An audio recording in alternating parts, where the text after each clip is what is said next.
Okay, so I couldn't get a lot of this on footage because it was just too much work. And anyways, I got the crossmember and the motor mounts installed. It was not easy.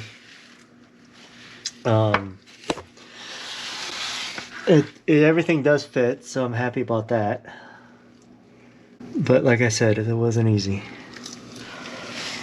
One of the more difficult things, among other difficult things to do. I still have to put the steering rack on. I'm gonna actually replace these metal bushings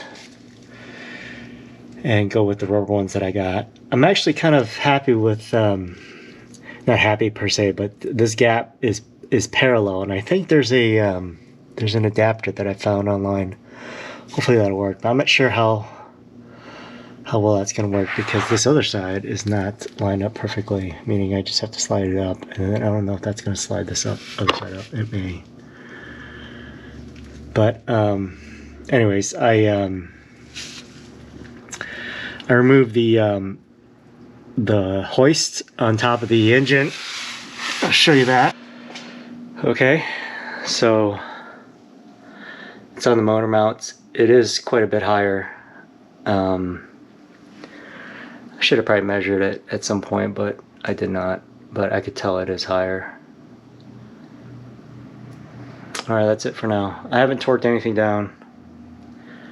I'll do that, find out the torque settings and then do that. Alright.